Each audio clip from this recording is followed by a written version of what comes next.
bên tôi đầm chết nấu tí trong khép Bình Châu.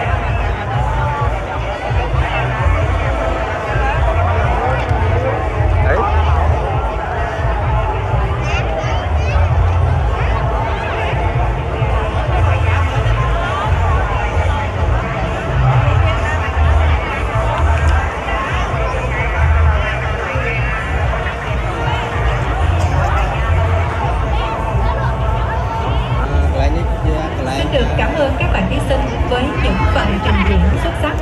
Ông Thái Nọ Quân nộp cái chân thích thân này để ban sầm đen nơi chúng sầm đen đọc phần đất robot cả sầm đen trong việc này. Kính thưa toàn thể quý vị,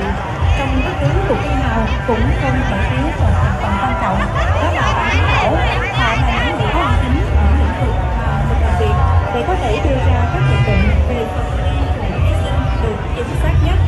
Đặc biệt là đối với hội thi lần này mang ý nghĩa tôn vinh những nét đẹp trong văn hóa văn nghệ và trang phục truyền thống của đồng bào dân tộc Khmer.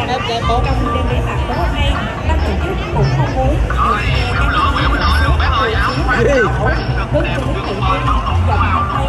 đôi múa đẹp trình diễn trong tỉnh Khmer. Đồng ngọt yêu cái duyên mình tôi xin cái chân thằng này cái tiếng được này. Sang tiếng Quảng đi. Vì thi bên tôi đầm chết nấu tiên đông khép Bình Châu. Mình đi là dạng co bóng bóng rồi. Mình đi co miền tên.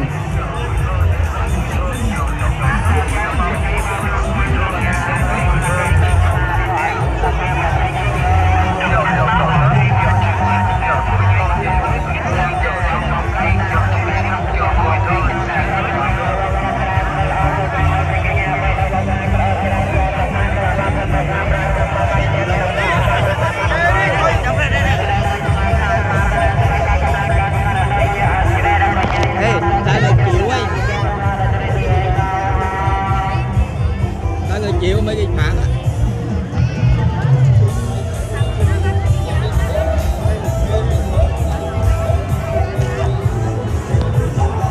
Cái chia vặn mai.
Ấy còn lại đau nó gì đâu nha, múa rồi đau. Quay hồi một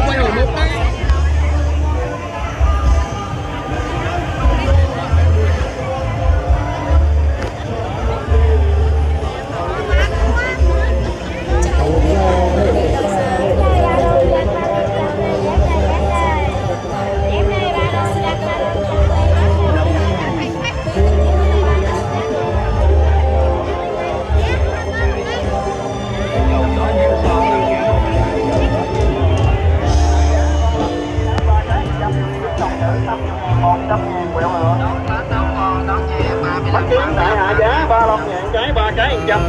chữ 50 thị xã ngàn Nhân Trong rất là đông, rất là rộng rãi đông. Bên đây là chương trình vượt ghe.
Vì bỏ bao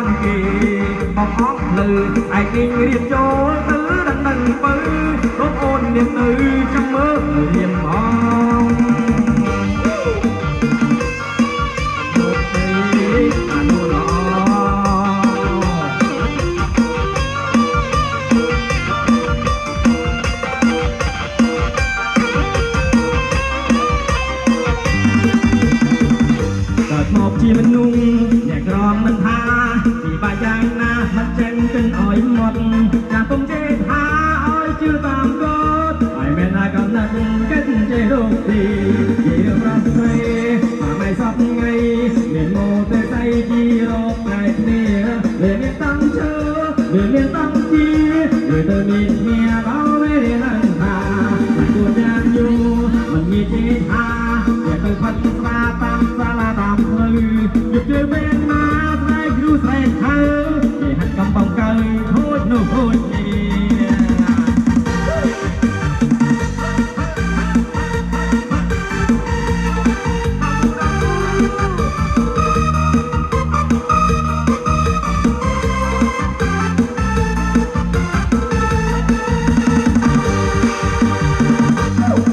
chim nung hãy ròm mình tha vì bà dài nam mình tranh gần ỏi một chả tung chế tha ôi chưa tạm cốt phải mẹ na cầm đất chất chế đục thì để được rõ say giả mày sắp ngay đến một tê say chi đục hai nia để miền tăng chớ để miền tăng chi để tới miền kia ta lấy lên anh tha lại đồn nhang vô lần nghe chế tha để tới phật ra tam ra la tam lư chụp lưới bên má sai cứu sai tha để cầm bông cờ thôi nụ thôi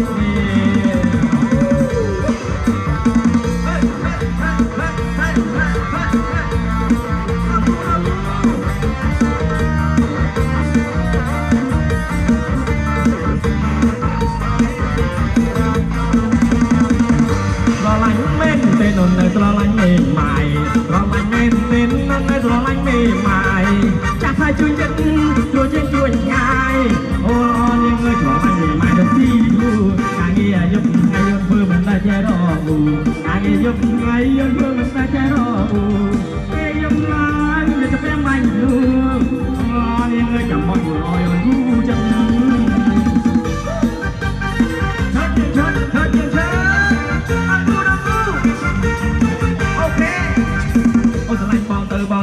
bà tự liêm miếng biết rơi trên chung vân sau từ chung bóng pháp ca chung oi quạt chôn tay ôn tung mà bà nghe tâm ngăn mong tay thử đi mà là bánh đục đi mi mai sạch o lo đứng trong này bánh trăng gần đây chẳng bánh gì cho lan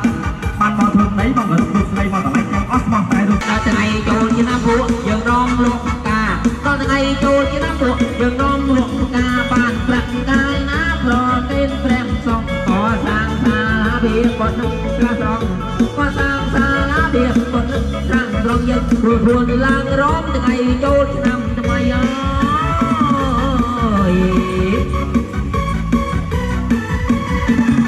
prok lang nhồi nhung trôi mơ trái chân prok lang nhồi nhung trôi mơ trái chân đại rụng dây bớ niềm mình đã dùng tì rụng niềm nợ mấy mình còn trong ban vào đây tì rụng niềm nợ mấy mình còn trong ban vào đây tì tam phục tam mấy cái tài trăm rồi từ là ôi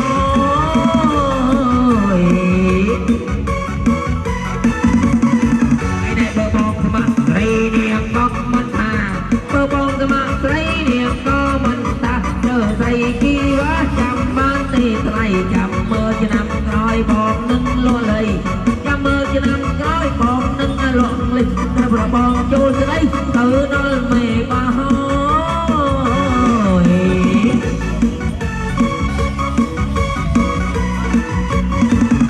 tam pro phi đi cả màu phi bồ ràn tam pro phi đi cả màu phi bồ ràn chờ trục trục rán tròn chân trục địa cộng lịch quanh cặp chặt tung đô ta tung lịch quanh năm chặt tung đô ta rờ tài điệp cá tung bè mày ba prong rồi ơi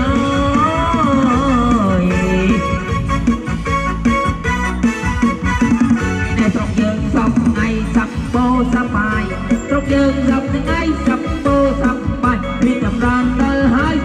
cũng mà đùa xa biệt nói aramati pesara nhưng nói aramati pesara rồi sao ôm cái đi chân bro niềm say ơi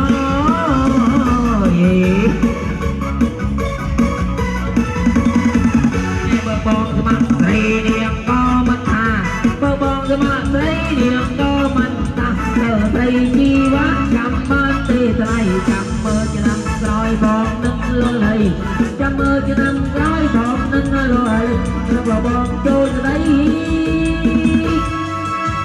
sau đó mày bái ô nói ôi xỉu nó là ôi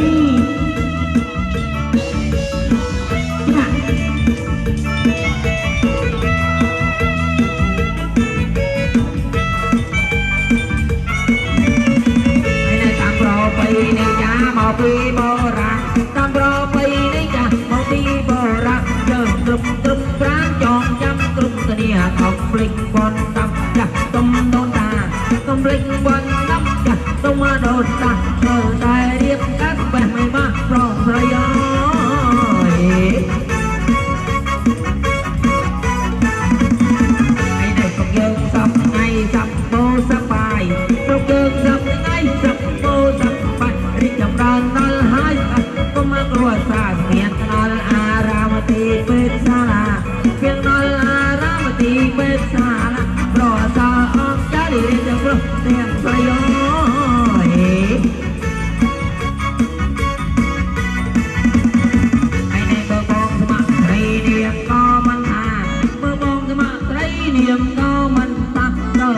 ជីវៈចាំបានទេថ្លៃចាំមើលឆ្នាំក្រោយបងនឹងលួលៃចាំមើលឆ្នាំក្រោយបងនឹងលួលៃប្របងចូលស្ដីcao ôn giờ xí nọ nào giờ Bình Dương mỏng ấy nè mà là ngay giờ xí nhà hàng Bình Dương mà cho mà có nuôi mà đừng ngon gì nó nói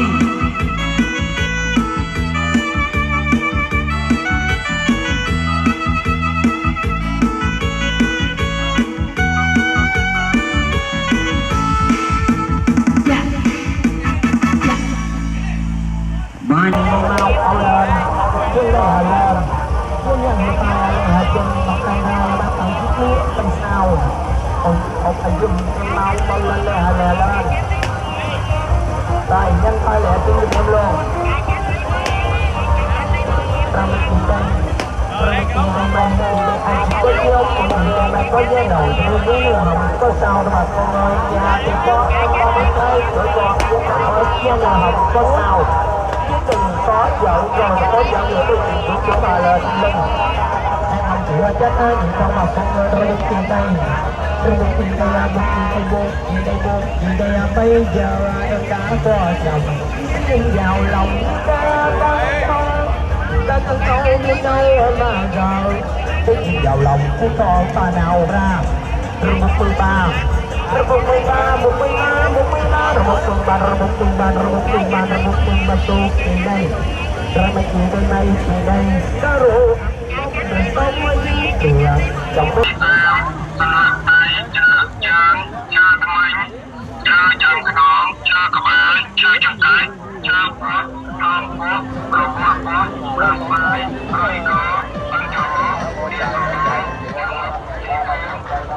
Rồi hàng cao cấp bữa nay bán giá thấp mấy chị. Nó dây nịch nam nữ đồng giá chỉ có 30.000 mấy cô mấy chú mấy anh mấy chị. Nó đủ bông nhiều màu xanh đỏ tím vàng 30.000 cộng 30. Nó con trai con gái đều được, ông lão bà già đều được, em bé đều được mấy chị. Giờ chỉ có 30.000 mấy cô. Nó nhiều kiểu nhiều mẫu nhiều màu như vậy.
Tam Nan bên tôi dòng chơi là tỷ điểm khen cùng cháu nơi năm pro năm pi con mà phải cùng mỗi bát mà nữ dàn co nơi được hai ti đập buôn cá nơi hai chân to hai cả đất hai quả cân năm pro năm pi con mà phải cùng mỗi bát tôi có cân cho mà complete ban một lên bên mặt từ ngõ kia ba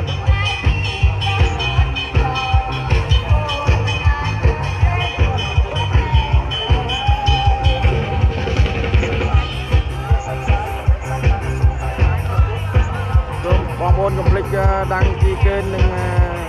Tam Đan kênh Thiểm Bát Phong